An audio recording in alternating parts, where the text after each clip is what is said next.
Hi guys, నాకు రోజు ఒక డౌట్ వస్తూ ఉంటుంది. ఈ డౌట్ మీకు కూడా వస్తుందో లేదో కామెంట్లో చెప్పండి. మనిషి చాలా తెలివైనడు. ఆడి మేధస్సు అంతా ఇంత కాదు. భూమి మీద తిరిగే వాటి నుంచి ఆఖరికి అంతరిక్షంలోకి వెళ్ళే వాటి దాకా అన్ని పరికరాలని మనం తయారు చేసుకోగలిగాం. అంత నాలెడ్జ్ ఉన్న మనమే మన ఇంట్లో ఉన్న చిన్న చిన్న సమస్యలు వచ్చినప్పుడు వాటికి ఏ సమాధానం చెప్పాలో కూడా అర్థం కాక బుర్ర పీక్కుని నలిగిపోతూ ఉంటాం కదా. మరి నేనేమో నా వ్యాపారం బాగుండాలని పెట్టుకుంటాను. ఈరోజు నాకు కానీ మా ఇంటి వాళ్ళకి కానీ ఎటువంటి అనారోగ్యాలు రాకూడదని పెట్టుకుంటాను. అదే డాక్టర్ అన్నం పెట్టుకుంటాడు, ఈరోజు నా వ్యాపారం బాగుండాలని అన్నం పెట్టుకుంటాడు. అంటే అందరికీ రోగాలు రుచులు వచ్చి ఈ హాస్పిటల్కి వస్తే ఈ వైద్యం చేసి డబ్బు సంపాదించుకోవాలని. అలాగా ఒకటి జరగాలి అని పెట్టుకుంటే ఒకటి జరగకూడదని పెట్టుకుంటాడు.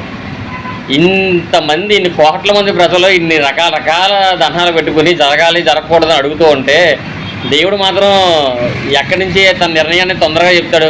ఆయనకి ఆలోచించిన టైం కావాలి కదా.